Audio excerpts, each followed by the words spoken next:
নমস্কাৰ আপোনালোক সকলোকে পুনৰবাৰ আপোন নিউজৰ অন্য এটা ভিডিঅ'লৈ স্বাগতম জনাইছো। আপোনালোকে বাৰু অৰুণোদয় আঁচনিৰ পইচা পায় নে নাপায় কমেন্ট এটা কৰি জনাব। নতুনকৈ কিন্তু এইবাৰ অৰুণোদয় আঁচনিৰ কাৰণে এপ্লাই একদম ধামাকা দি দিছিলে। আপোনালোকে এপ্লাই কৰিলে নে নাই কৰা মই কমেন্ট এটা কৰি জনাব। মই ইয়াৰ ওপৰত এটা ভিডিঅ' বনাইছিলো নতুনকৈ যে বিজেপিৰ ফালৰ পৰা অৰুণোদয় আঁচনিৰ ফৰ্ম দিয়া হৈছিলে তো তাৰ ওপৰত এটা ভিডিঅ' বনাইছো। আপোনালোকে সেই ভিডিঅ'টো আশা কৰো এবাৰ চাব, এইটো চেনেলতে আপোনালোকৰ কাৰণে আপলোড কৰা আছে। তো অৰুণোদয় আঁচনি যদি আপোনালোকে পইচা পায়, কালিলৈ হৈছে 10 তাৰিখ, তো অহাকালিলৈ অৰুণোদয় আঁচনিৰ পইচা আপোনালোকৰ একাউণ্টত ভৰাই দিব। আৰু আমাৰ অসমলৈ আজি আহিছে অমিত শ্বাহ ডাঙৰীয়া, তেখেতে নিৰ্বাচনীৰ প্ৰচাৰ চলাবৰ কাৰণে অসমলৈ আহিছে। তো গতিকে বন্ধু বান্ধৱীসকল, আপোনালোকে বাৰু আহিছিলে নে নাই অহা সেই মিটিংখনলৈ? প্ৰায় 1 লাখ মান মানুহ অনা হৈছিলে বুলি খবৰ পোৱা গৈছে নিৰ্বাচনীৰ প্ৰচাৰ চলোৱাৰ সেই মিটিংখনত। তো আপোনালোকক বাৰু নিছিলে নেকি সেইটো কমেন্ট এটা কৰি জনাব। আপোনালোক গৈছিলে নেকি সেইটো কমেন্ট কৰি জনাব। আপুনি যদি লোৱাৰ আসামৰ হয় তেন্তে চাগে অহা নাই, কিন্তু যদি আপুনি আপাৰ আসামৰ হয় নিশ্চয় আপোনালোকক অনা হৈছে অমিত শ্বাহ ডাঙৰীয়াৰ সেই নিৰ্বাচনৰ প্ৰচাৰলৈ। তো বন্ধু বান্ধৱীসকল, বাকী যি কি নহওক, মই আজি আপোনালোকক অৰুণোদয় আঁচনিৰ লগতে জড়িত এটা খুবেই গুৰুত্বপূৰ্ণ খবৰ জনাম। আপোনালোকেও যদি অৰুণোদয় আঁচনিৰ পইচা লাভ কৰে তেন্তে আপোনালোকে শীঘ্ৰেই এটা কাম কৰি লওক, নহ'লে কিন্তু আপোনালোকৰ অৰুণোদয় আঁচনিৰ পইচা বেংকৰ একাউণ্টত ফচি থাকিব পাৰে। গতিকে 1250 টকাকৈ নিদিয়ে জানো? তো 1250 টকাটো পাবৰ কাৰণে আপোনালোকে কাম এটা কৰক, নহ'লে আপোনালোকৰ বিপদ আহিব পাৰে বা আপোনালোকৰ পইচা ফচি থাকিব, না আপোনালোকে উলিয়াব পাৰিব না কি খৰচ কৰিব পাৰিব। তো বন্ধু বান্ধৱীসকল, আপোনালোকেনো কি কাম কৰিব লাগিব মই আজি আপোনালোকক তাৰ ওপৰতে জনাম। তো মই শ্ৰী পাদ্ৰী গগৈ, আপোনালোকে চাই আছে আপোন নিউজ। আহক আৰম্ভ কৰোঁ আজিৰ ভিডিঅ'টো আৰম্ভ কৰাৰ আগতে প্লিজ লাইক এটা কৰিবলৈ নাপাহৰিব আৰু এইটো কমেন্ট কৰি জনাব আপোনালোকে আজিৰ মিটিঙলৈ গৈছিলে নাই যোৱা, সেইটো কমেন্ট এটা কৰি জনাব। প্ৰদান বৰুৱা ডাঙৰীয়াক জিকাবৰ কাৰণে তেখেতে আহিছে, প্ৰদান বৰুৱা ডাঙৰীয়াৰ হৈ নিৰ্বাচনী প্ৰচাৰ চলাবৰ কাৰণে তেখেতে আহিছে। আপোনালোকে গৈছিলে নাই যোৱা সেইটো কমেন্ট কৰি জনাবলৈ নাপাহৰিব। তো বন্ধু বান্ধৱীসকল, অৰুণোদয় আঁচনিৰ পইচা প্ৰত্যেক মাহৰ 10 তাৰিখৰ দিনাখন বেংকৰ একাউণ্টত কেন্দ্ৰ চৰকাৰৰ ফালৰ পৰা ভৰাই দিয়ে।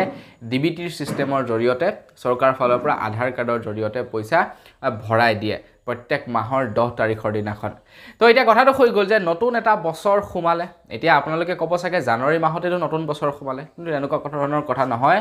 চৰকাৰী অনুসৰি এপ্ৰিল মাহৰ পৰাহে নতুন এটা বছৰ সোমায়। চৰকাৰৰ বছৰ আৰম্ভ হয় এপ্ৰিলৰ 1 তাৰিখৰ পৰা আৰু আমাৰ বছৰ আৰম্ভ হয় জানুৱাৰী মাহৰ 1 তাৰিখৰ পৰা। এতিয়া যেতিয়াই নেকি চৰকাৰী এটা বছৰ আৰম্ভ হয় বা কোনো ব্যক্তিগত খণ্ড বা যিমানেইবিলাক নেকি অফিচ কাছাৰী আছে সকলোৰে বছৰ আৰম্ভ হয় এপ্ৰিলৰ 1 তাৰিখৰ পৰা। এতিয়া সবৰে যিহেতু এপ্ৰিলৰ 1 তাৰিখৰ পৰা নতুন বছৰ আৰম্ভ হয়, তো তেওঁলোকৰ পুৰণি বছৰৰ কাম কৰিব লগা বহুতো পেণ্ডিং থাকে, সেইবিলাক তেওঁলোকে ক্লিয়াৰ কৰে।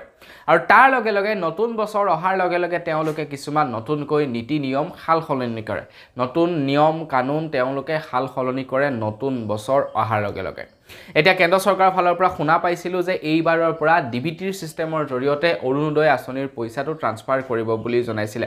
ডাইৰেক্ট কিবা বেনিফিচিয়াৰী ট্ৰান্সফাৰ নে কি বুলি কয় সেই ছিষ্টেমটোক, তো ডিবিটিৰ ছিষ্টেমৰ জৰিয়তে অৰুণোদয় আঁচনিৰ পইচা দিব বুলি কৈছিলে। এতিয়া ডিবিটি ছিষ্টেম কি? ডিবিটি ছিষ্টেমটো হৈছে এনেকুৱা ধৰণৰ, মানে আপোনালোকৰ পৰা বেংকৰ একাউণ্ট নলয়, আপোনালোকৰ আধাৰ কাৰ্ডখন যিটো বেংকৰ একাউণ্টৰ লগত লিংক হৈ আছে সেই একাউণ্টটোত অট'মেটিকলি পইচা সোমাই যাব, আৰু এইটোক কয় ডিবিটি ছিষ্টেম। আৰু এইবাৰৰে পৰা সেই ডিবিটি ছিষ্টেমৰ জৰিয়তে পইচা দিব বুলি কৈছিলে অৰুণোদয় হিতাধিকাৰীসকলক। তো ডিবিটি ছিষ্টেমৰ জৰিয়তে দিয়ক বা নিদিয়ক সেইটো পাছৰ কথা, কিন্তু মেইন কথাটো হৈ গ'ল এতিয়া আপোনালোকে আপোনালোকৰ KYC বিলাক যদি আপডেট নকৰিলে যোৱা বছৰত, মই আপোনালোকক বহু ভিডিঅ'ত জনাইছিলোঁ KYC আপডেট কৰিবৰ কাৰণে, যিসকলৰ KYC পেণ্ডিং হৈ আছিলে, যিসকলৰ KYC বহুদিন ধৰি আপডেট দিয়া নাছিলে তেওঁলোকক KYC আপডেট কৰিবৰ কাৰণে কৈছিলোঁ। তো আপোনালোকে যদি যোৱা বছৰত KYC আপডেট কৰিছিলে, অৰ্থাৎ 2023 আৰু 2024 যদি আপোনালোকে বা 2024 চনৰ মাৰ্চ মাহলৈকে যদি আপোনালোকে KYC আপডেট কৰিলে তেনে নিশ্চিন্ত মনে আপোনালোকে এইবাৰ পইচা উলিয়াব পাৰিব। যদিহে আপোনালোকে মাৰ্চৰ 31 তাৰিখৰ ভিতৰত আপোনালোকৰ KYC কমপ্লিট নকৰিছিলে, আপোনালোকৰ একাউণ্টৰ KYC আপোনালোকে ছাবমিট নকৰিলে, তো আপোনালোকে এইবাৰ পইচা উলিয়াব নোৱাৰিব। আপোনালোকে KYC জমা কৰিব লাগিব, তাৰ পাছতে আপোনালোকে অৰুণোদয় আঁচনিৰ পইচা উলিয়াব পাৰিব পাৰিলে আপোনালোকে ডিবিটি একাউণ্ট এটা এইবাৰ খুলি ল'ব আপোনালোকে ডিবিটি একাউণ্ট খুলিবলৈ হ'লে বিশেষ একো কৰিব নালাগে আপোনালোকে আপোনালোকৰ বেংকৰ একাউণ্টটো আধাৰ কাৰ্ডৰ সৈতে লিংক কৰি হেতু ডিবিটি সিস্টেম কৰা বুলি এটা বেলেগ সিস্টেম আছে তো হেতু কৰি ল'ব পাৰে তো আপোনালোকে ডিবিটি একাউণ্ট যদি খুলিব বিচাৰে এয়াৰটেল পেমেণ্ট বেংক নতুবা আপোনালোকে পোষ্ট অফিচ মানে ডাকঘৰৰ পেমেণ্ট বেংকত ডিবিটি একাউণ্ট খুলিব পাৰে এই দুটা জায়গাত খুলি ল'ব তেতিয়া আপোনালোকৰ সুবিধা হ'ব আধাৰ কাৰ্ডৰ জৰিয়তে পইচা সোমাই পৰিব আপোনালোকৰ একাউণ্টত তো বন্ধু-বান্ধৱীসকল আপোনালোকেও যদি এতিয়ালৈকে কেৱাইচি সাবমিট কৰা নাছিলে শীঘ্ৰেই আপোনালোকে সাবমিট কৰক পইচা সোমাই যাব নো টেনচন চিন্তা কৰিব নালাগে কিন্তু পইচাটো উলিয়াব নোৱাৰিব সেইটো এটা ডাঙৰ প্ৰবলেম হৈ যাব পইচাটো সোমাই থাকিব একাউণ্টত কিন্তু সেই পইচাটো উলিয়াব নোৱাৰিব তো গতিকে আপোনালোকে যদি আপোনালোকৰ পইচাৰ প্ৰয়োজন আছে কেৱাইচিটো সাবমিট কৰি ল'ব যদি আপুনি কৰা নাছিলে যদি কৰিলে কোনো কথা নাই টেনচন নাই তো বন্ধু-বান্ধৱীসকল বস আজিৰ ভিডিঅ'ত জনাবলগীয়া খবৰ ইমানটোৱে আছিলে খবৰটো জানি কেনেকুৱা লাগিলে কমেণ্ট কৰি জনাব যদি ভাল লাগিলে লাইক এটা কৰিবলৈ নাপাহৰিব চেনেলটো যদি সাবস্ক্ৰাইব কৰা নাই সাবস্ক্ৰাইবটো কৰি ল'ব পুনৰ এটা ভিডিঅ' লগ পোৱাৰ খালি বিদায় মাগিছোঁ ধন্যবাদ জয় অসম